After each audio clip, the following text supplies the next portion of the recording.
Yes, yes, yes! Anyong madlang people, mabuhay! Ayan, isang mapagpalang araw po ulit sa ating lahat. God bless us always. Ayan.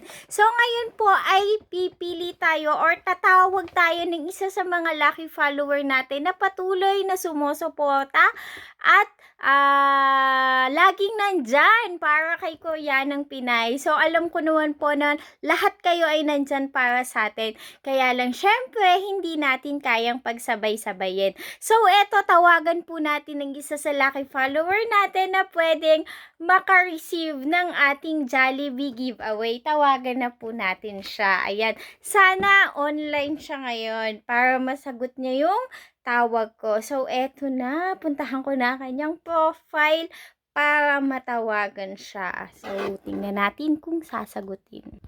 So, ayan. Una kong piniem kay ma'am is hi. Tapos, nag-reply siya. Sabi niya, hello po. Tingnan natin. Tatawagan na natin siya. Hello, Madam KP. Sabi niya. Uy, bakit may light? Alisin natin yung light, diba?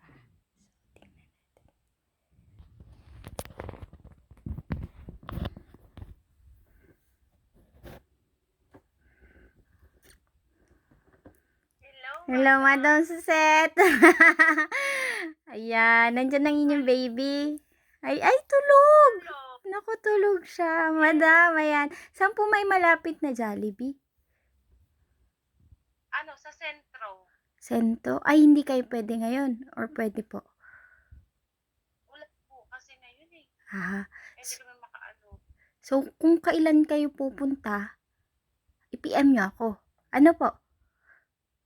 Sige po. Malayo gayon, madam? Malayo? Malapit lang. Dito, 15. Oo. Di kung kailan na lang kayo bakante na gustong pumunta, gusto nyo mag-Jollibee, pwede naman po yun. Tawag dito? Para pick up kasi yun. Pick up. Pumunta kaso maulan. Maulan. Paras na kami may ay, tayo pala po ay naka-video ha. I-upload ko. Ayan. Okay lang. Sabi ko may bibigay sa si Madam KP. Opo. Ang tuwa niya nung malapit Jollibee. Sabi niya, ay, Jollibee. Lagi na tara na mama, mag-Jollibee. Ay, kahapon kasi, di ba sabi ko sa inyo, after ng ako tatawag, nagkabisita tayo, kaya hindi na ako nakatawag. Kaya, bonggang bisita.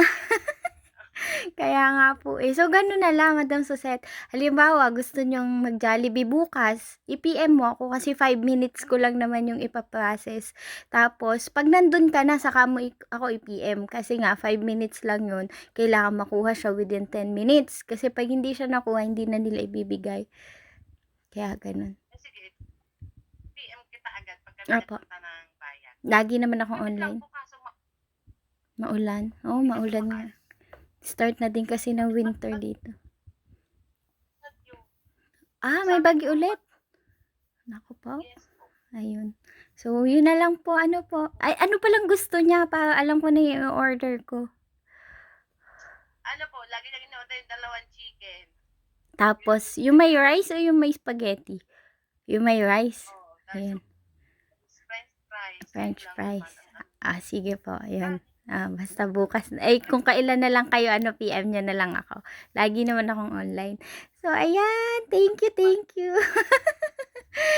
Ayan. Sige. Wala akong anak na babae. Ako po, lalaki, anak ko. Kaya, buti nakababae. Naku, hindi na eh. Wala na. Last na yun. Ayan, nagmarites pa tayo. So, ayan, madam, ayun na lang. I-PM mo na lang akong kailan. So, thank you so much. God bless us always. Ayan. Bye-bye pa. Patayin ko na. Bye-bye. So, ayan, syempre, congratulations na agad kay Madam Suzette Bartolome. Ayan, follow nyo din po siya sa kanyang account na Suzette Bartolome. Kasi content creator din siya na syempre, nangangarap din na tumaas ang bahay. So, kayo po na gusto ding makareceive ng mga biyaya mula sa puso ko, syempre, makatanggap ng mga regalo mula sa page ko. Ayan, kumukuha po ako randomly sa mga masipag mag-share, mag-comment, mag-react sa mga videos ko. Although, napakadami po kasi nakakataba ng puso na maraming sumusuporta sa akin. Pero, ito lang po ang ipinapangako ko sa inyo.